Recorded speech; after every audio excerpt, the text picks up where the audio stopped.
Assalamu alaikum wa rahmatullahi wa barakatuh. Aujourd'hui, nous allons lire la ayat 23 de la sourate Al-Baqarah.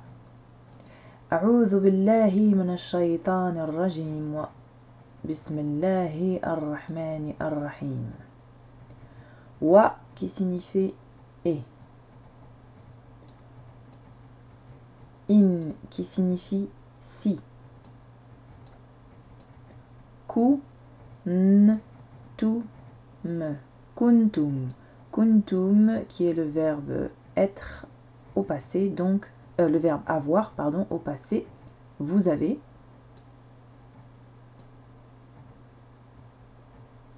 Enfin, non, c'est le verbe être en fait au passé, mais ici, au vu du contexte de la phrase, ça se traduira par l'auxiliaire avoir. Fi, dans. Ra-i-bin. Ra-i-bin, c'est le doute. On l'a déjà vu à la première ayat de la sourate Al-Baqarah. Mi, ma, ma, mimma, mimma, ça veut dire de ce que. Donc, si vous avez un doute, de ce que na za a surmonté d'une shadda. Donc je reprends en arrière et j'insiste. Nazza. Vous voyez, je commence à insister dès la première lettre. Nazza. Nazal. Nazalna. Nazalna.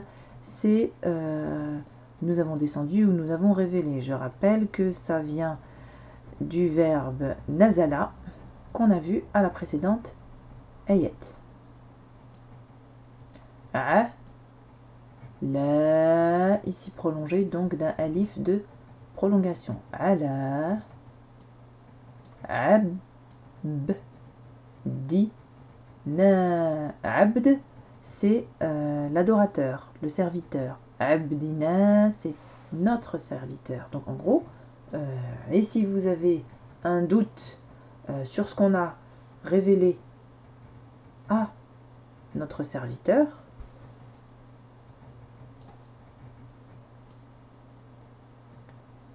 fait. Alors ici, je vais juste prendre 2 minutes de plus. Vous avez ici le support alif, utilisé donc pour la hamza, avec la soukoun. Donc, ça nous donne un petit temps d'arrêt. Fa, tout, prolongé de la lettre waw, tout, qui signifie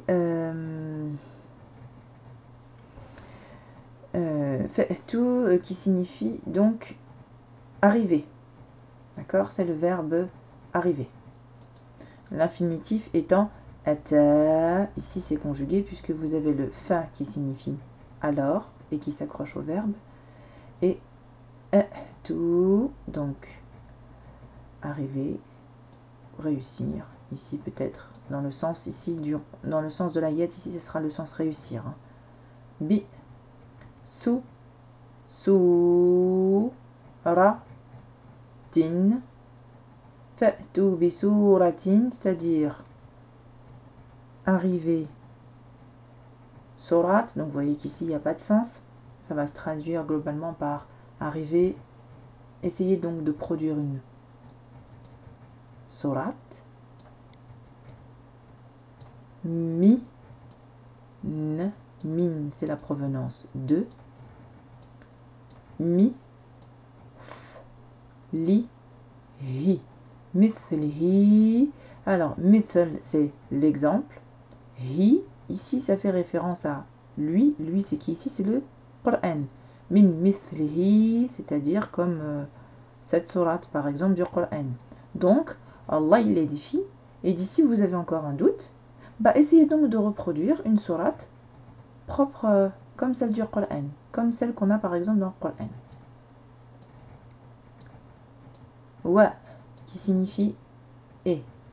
Ici, la lettre alif est avalée lors de la lecture. Wad. wad'u. Wad'u, ça vient du verbe da'a, comme do'a d'ailleurs, qui en décline aussi. Ça veut dire appeler, invoquer, prier. Wad'u, donc invoquer, appeler. Shu, ha, da, a, ku, shuhada'akum. Shuhada'a, ce sont les témoins. Kum, c'est vos témoins. Appelez vos témoins, sous-entendu ici, toujours bien évidemment, vos divinités que vous invoquez.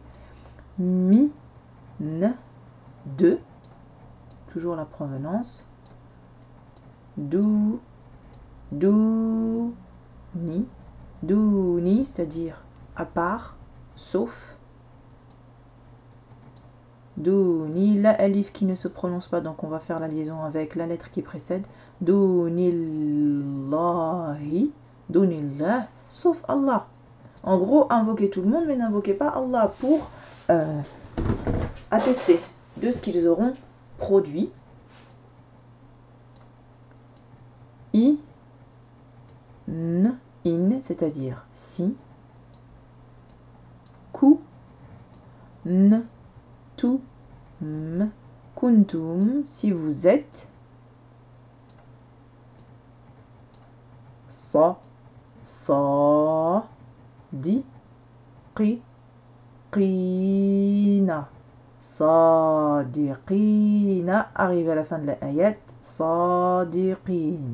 Sadiqin, ce sont les véridiques.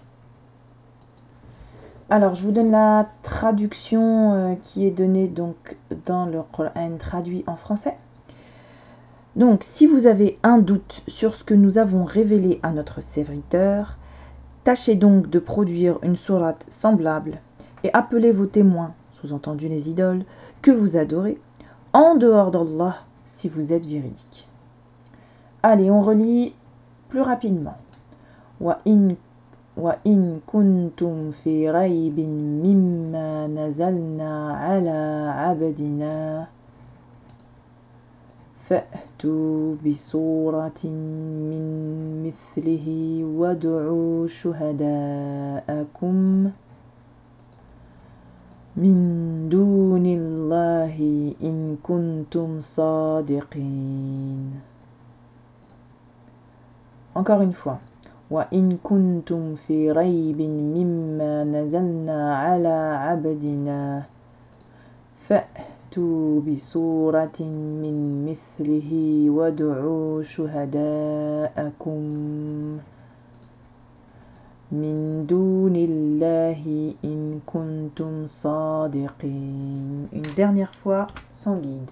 وَإِن كُنتُمْ فِي رَيْبٍ مِّمَّا نَزَلْنَا عَلَى عَبْدِنَا فَأْتُوا بِسُورَةٍ مِّن مِّثْلِهِ وَادْعُوا شُهَدَاءَكُم مِّن دُونِ اللَّهِ إِن كُنتُمْ صَادِقِينَ. صدق الله والعظيم. السلام عليكم ورحمة الله وبركاته.